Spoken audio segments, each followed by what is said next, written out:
Olá, tudo bem com vocês? Estamos novamente aqui no canal Mari Knaben, Mari e Seus Mundos.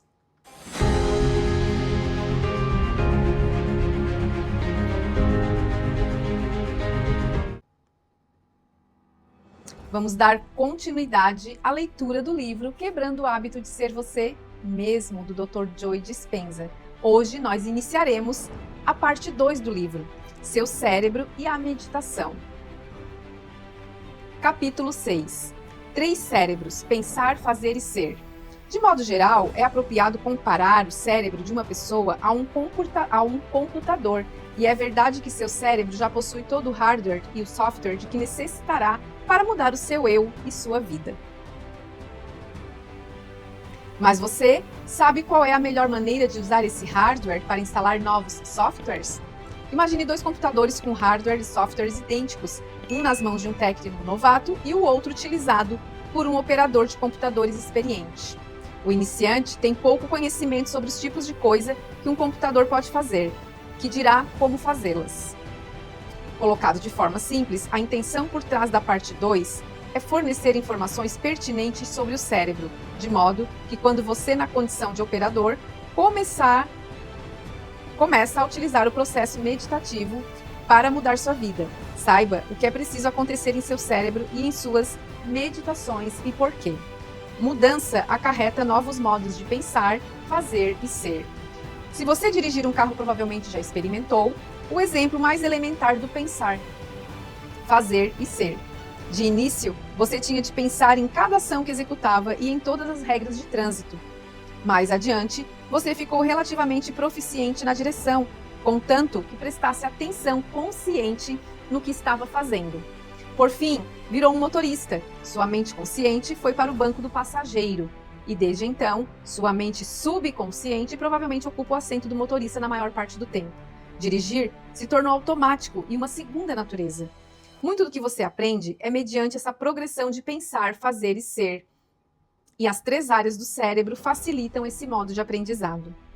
No entanto, sabia que é possível ir diretamente do pensar para o ser e que é provável que você já tenha tido essa experiência em sua vida?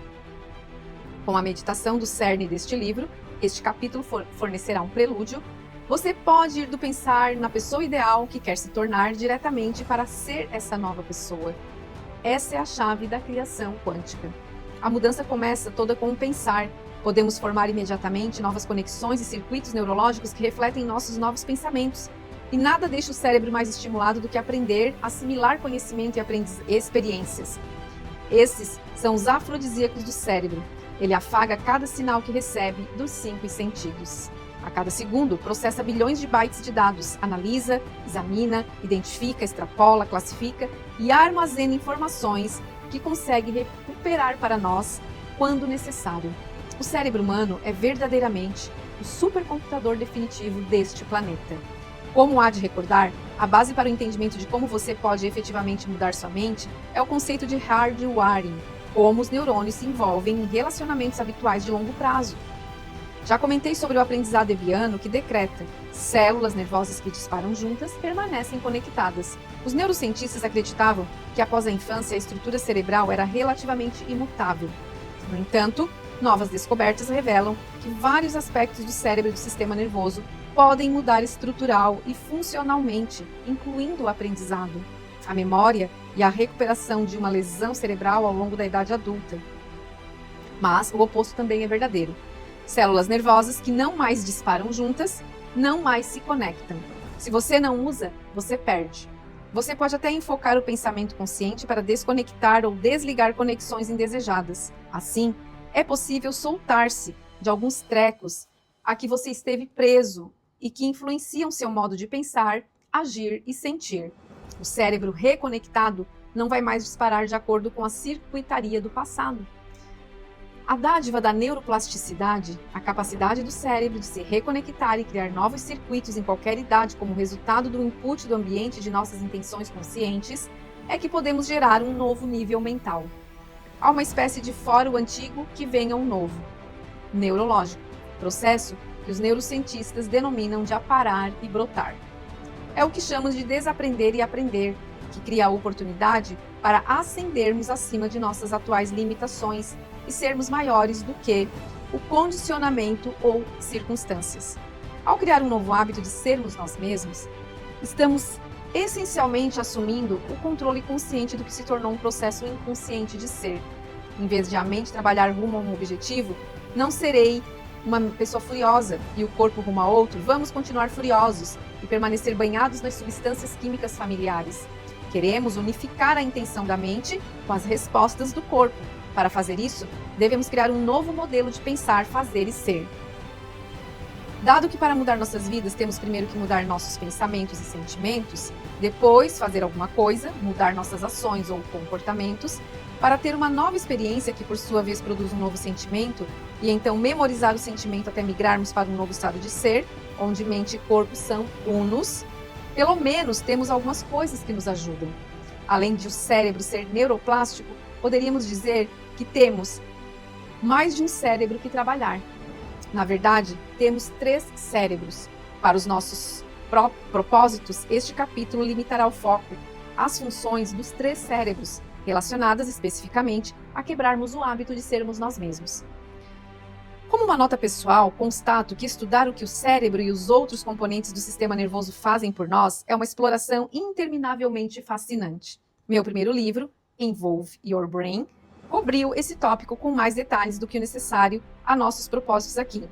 Existem fontes adicionais de estudo em meu site www.drjoydispenza.com e com certeza várias outras excelentes publicações e sites estão disponíveis àqueles que desejam aprender mais sobre o cérebro, a mente e o corpo. Do pensar ao fazer, o neocórtex processa conhecimentos, depois nos incita a viver o que aprendemos. Então, sobre os 3 cérebros, pessoal, que ele falou ali anteriormente, os 3 cérebros que ele cita são o neocórtex, que ele é chamado de primeiro cérebro, que é essa parte frontal aqui do nosso crânio.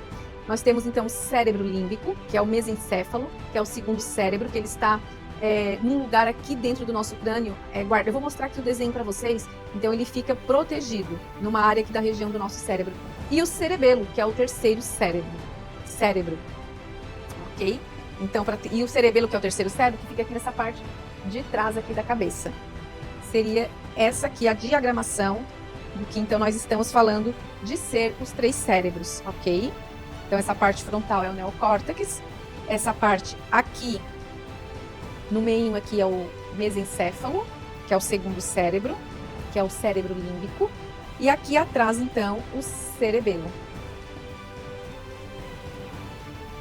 O primeiro cérebro, o neocórtex, também é chamado de cérebro pensante. O segundo cérebro é o cérebro límbico, ou emocional, responsável por criar, manter e organizar substâncias químicas no corpo. E o terceiro cérebro, o cerebelo, acomoda a mente subconsciente.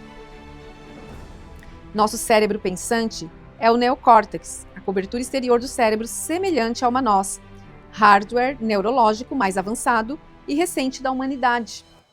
O neocórtex acomoda a mente consciente, nossa identidade e outras funções cerebrais elevadas. O lobo frontal, discutido em capítulos anteriores, é uma das 4 partes do neocórtex. Essencialmente, o neocórtex é o arquiteto ou designer do cérebro. Permite que você aprenda, lembre, raciocine, analise, planeje, crie, especule possibilidades, invente e se comunique. Como é a área onde se registram dados sensoriais, tais como o que se vê e ouve, o neocórtex conecta a realidade externa. No geral, o neocórtex processa conhecimento e experiências.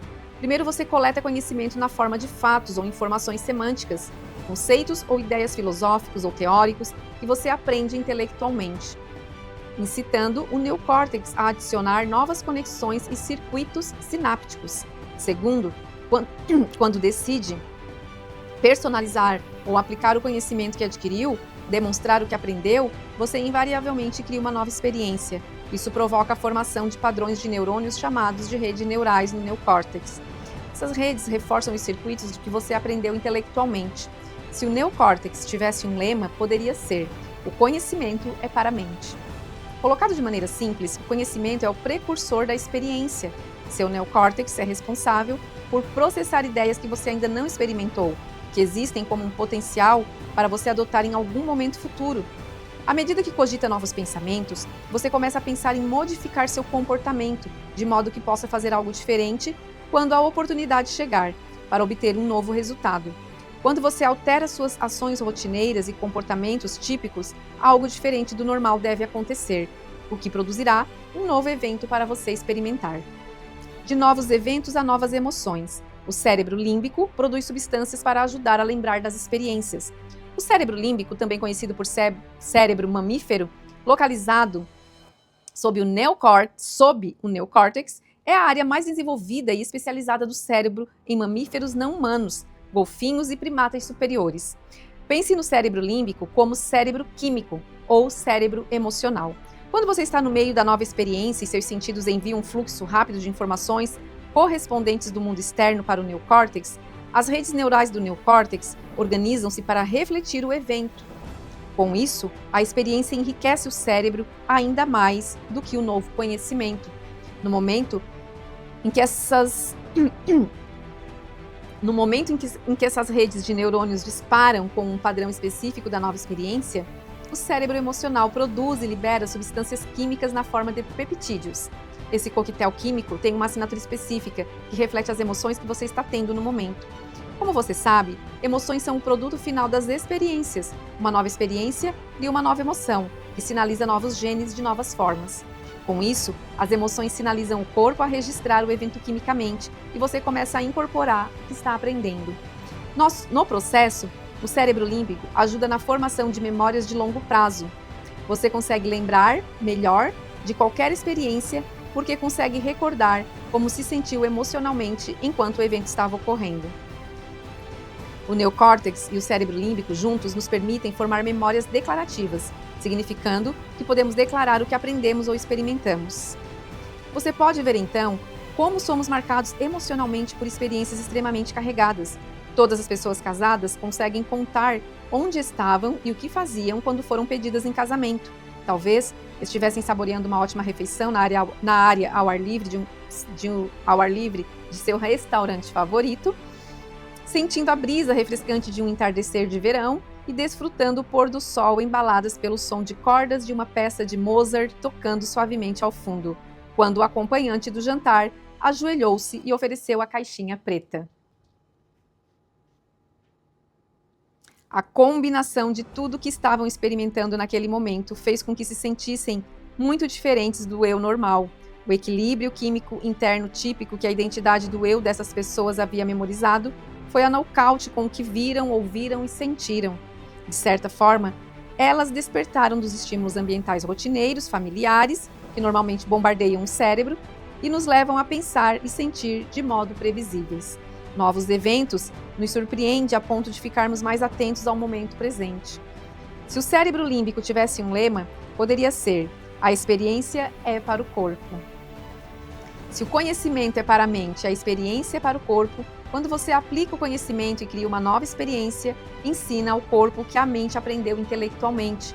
Conhecimento sem experiência é meramente filosofia. Experiência sem conhecimento é ignorância. Deve haver uma progressão. Você precisa obter conhecimento e vivenciá-lo, adotá-lo emocionalmente. Se você me acompanhou enquanto discuti como mudar de vida, como mudar sua vida, aprendeu como obter conhecimento e então agir para ter uma nova experiência, o que produz um novo sentimento. A seguir, você tem de memorizar esse sentimento e transferir o que aprendeu da mente consciente para a subconsciente. Você já tem o hardware para fazer isso na terceira área cerebral que discutiremos. Encerramos por aqui essa parte da leitura e voltaremos em breve com a continuação. Eu conto com vocês para se inscreverem no canal, ativem o sininho, as notificações, curtam, comentem e compartilhem. Até mais, pessoal!